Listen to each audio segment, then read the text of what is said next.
Hey buddy, watch this. Hello, Regis Kilbin is the name and Hearthstone is the game, and it's time to talk about some new Hall of Fame cards being rotated out of standard format. That's right, the Year of the Raven has been announced, and 3 new cards are getting the Hall of Fame treatment. Those are Coldlight Oracle, Ice Block, and Molten Giant, and in fact, an unnerfed Molten Giant even, are all going to be moving to wild format alone, no longer playable in standard format, starting with the Year of the Mammoth rotation. So not today, but when the first expansion of 2018 comes out, these cards will no longer be in standard format. You will also receive a full crafting value for each of them, so you'll essentially get 400 Arcane Dust for the epics, 100 Arcane Dust for each of the Coldlight Oracles as well. Now, I'm a little surprised that only 3 cards were actually announced for the Hall of Fame, because last year we saw way more than that, and I would argue much more significant cards as well in regards to their playability and how widely they were used. So, in the scheme of things, I think this is a fairly minor adjustment. We got 1 class card, 2 other sort of niche cards. Molten Giant, frankly, never sees any play right now. Coldlight Oracle is going to be the biggest overall impact, I think, to the meta. But on that note, I'd like to jump into these in a little bit more detail individually and essentially review how I think this is going to impact the game, whether or not I think these were good changes or not. So let's go ahead and jump into the first one here with Coldlight Oracle. Now, like I said, this one's going to have the biggest impact on Hearthstone. This is the sort of card that has popped up in a lot of different decks. I think most notably used as a mill-style card with things like mill Kingsbane Rogue right now. We even see it in stuff like Shaman, that sort of mill Jade list that Purple was playing with all kinds of shenanigans with like Murmuring Elemental. But it's also sometimes just used as a consistent card draw card as well for decks that are just really looking to fill their hand with tons of stuff. I've seen it used in combination with things like the Curator as sort of a Murloc draw package in more late game or control style decks. You can often sacrifice giving your opponent a couple cards just to gain some additional ones for yourself. And of course, Coldlight Oracle is most often used to fatigue your opponent or burn their cards. And I think that's exactly why Blizzard is essentially moving this one to wild. They don't typically like when you experience things out of your control in Hearthstone, when your opponent essentially removes your resources or your ability to play with your own cards. And that's exactly what Coldlight Oracle was doing, right? You were burning cards because your hand was too full. You were fatiguing, neither of which are generally positive experiences, particularly for casual players. So I'm sure they got reports from all the casuals out there that Coldlight Oracle wasn't a fun card to play against, or at least they assumed that. So they decided to go ahead and give it the axe, move it to Hall of Fame. Now, is that a good change? I don't really think so. I sort of liked the strategy and the implications of Coldlight Oracle and the balance that it required from a strategic standpoint, because essentially there's a risk-reward here, right? Like, if you want to get those 2 cards, you better make sure it's worth it, and you better make sure you can utilize them in a better way than your opponent getting those 2 cards. So you have to balance that risk. And of course, mill decks in general have never been particularly powerful in Hearthstone. Mill Rogue has occasionally kind of just barely made the cut when it comes to competitive viability, but often they have a pretty low win rate and they're more sort of fun decks, meme style decks almost, or very, very edge scenario style decks. They're not things that are dominating the meta. So I never felt like Coldlight Oracle was all that oppressive. Like, just like everybody else, I've had those turns where I'm like, oh no, they burned the exact card I needed with Coldlight Oracle. And that, of course, sucks very, very occasionally. But on the whole, on average, I didn't feel like this was a particularly oppressive card. And I sort of liked what it had to offer. It's also a Murloc, which is an interesting side synergy. But it sounds like they're going to be adding more Battle Cry synergies potentially, and they just don't like the general feel of this card. So they went ahead and cut it anyway. So I think a bit of an unfortunate loss. This isn't one I was targeting personally as a Hall of Fame card, and it's not one I really hate to see. And in fact, I might miss this one just a little bit. I thought Coldlight Oracle was an interestingly designed and pretty fairly balanced card at that. So now let's talk about the next one, Ice Block. Now, everything I said about Coldlight Oracle and how I might miss it, that is not the case for Ice Block. I have been targeting Ice Block. I've been calling for this one to move to the Hall of Fame for a very long time. I sort of hate Ice Block in Hearthstone.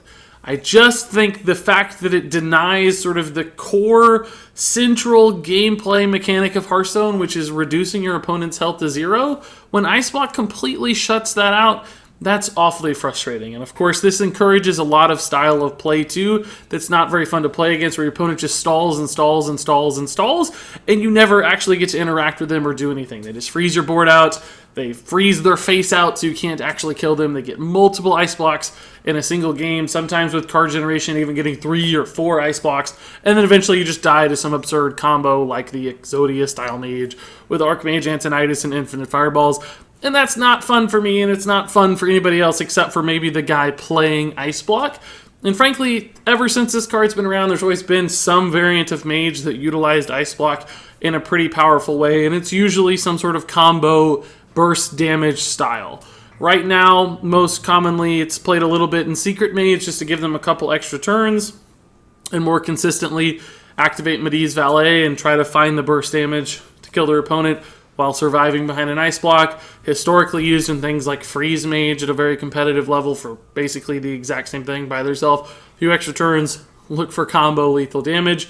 And that's a playstyle that we've seen over and over again. I've been playing against it for years. And finally, it's going to be moving to a wild exclusive, and Mage is going to have to change how it functions, and I think that's good. It's going to breathe some new life into Mage. It's going to make it less reliant on this stall game plan. It's going to be more fun to play and play against both, I think. Cards like Arcane Artificer are still going to give Mage some sort of life gain or survivability or defensibility, and I'm sure there will be some additional cards planned as well to make up for the lack of Ice Block. So I think you'll still be able to play slower, more control mages, but maybe not those sort of all-in burn-style mages that are just going down to the wire and trying to kill their opponent at the last second. And that's probably what made this card destructive in my mind. So I'm actually pretty relieved that Ice Block is moving to Wild format. I think that's going to be a great change for Standard format players, and it will bring some new energy and direction to Mage, which I'm also happy to see. So now let's move on to the final card here, moving to the Hall of Fame, Molten Giant. And you'll note here that this is a 20 mana Molten Giant. And if you look in your game client right now, you'll see the Molten Giant's 25 mana. That's because previously Molten Giant had been nerfed from 20 to 25 mana. They thought it was a little bit too domineering, I guess, in the old handlock style. It was a little bit too easy to get it out, so they upped the mana cost. But they made a note that now, since they're moving it to Hall of Fame, they're also going to bump back the mana cost to 20. So it's sort of a buff slash unnerf of Molten Giant to its original state as most people know it. And that's cool. That's going to make the card way more viable, because that 5 mana difference made a huge difference. Because to play Molten Giant in a standard fashion without things like Naga Sea Witch at 25 mana, you had to go really, really low, down to 5 health to make it 0 mana, which is where you really wanted Molten Giant to be incredibly powerful. When it's at 20, you can still go down to 10, which is a much safer level, much easier to manipulate and control without assuming too much risk, which really increases the playability of the card. So in things like hand block, for instance, it's going to be really, really interesting to see Molten Giant work. Now, the interactions with Naga Sea Witch, that's a whole other story, and that might need some adjustment or addressing, because that's a weird way to play.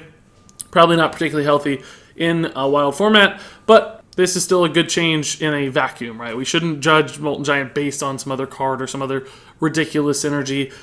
In and of itself, Molten Giant now looks and feels a lot better. Now, as far as moving from Standard to Wild exclusive, I don't know how important that was. Molten Giant wasn't seeing any play at all, hardly. I mean, I actually played against a Molten Giant this morning in Standard format, which was the first time I'd seen it in like a year. I feel like basically ever since it gotten nerfed, I feel like I never saw it since then. So it's a little strange to me to move this one to Wild right now. Doesn't make sense based on what we see. It doesn't feel like an oppressive card or a card that's being played too often. So the logic there was interesting. Perhaps there will be some new stuff in upcoming expansions that's all about health manipulation or damaging yourself, or maybe they were scared Warlock was going to be too good if an unnerfed Molten Giant was out there and they could recover so much life and damage themselves with cards like Dark Pact and all these other things to go low and then gain a ton of health back in a single turn. Who knows what the exact logic for Molten Giant was, because it doesn't make a lot of sense to me. So I guess I'm technically a little sad that it's moving to Wild, because I'd like to see this unnerfed Molten Giant in Standard personally, and I don't totally understand why they targeted this card. I thought there were a few other cards that probably needed addressing, certainly more than Molten Giant. That never even came to mind. I didn't consider that at all.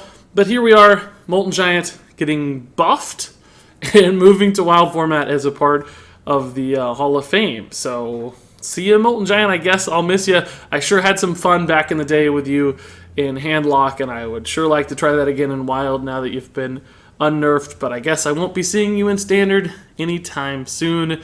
I might miss you. So, that said, those are all 3 cards moving to the Hall of Fame. Ultimately, a pretty surprising set. I was really only expecting Ice Block of those 3.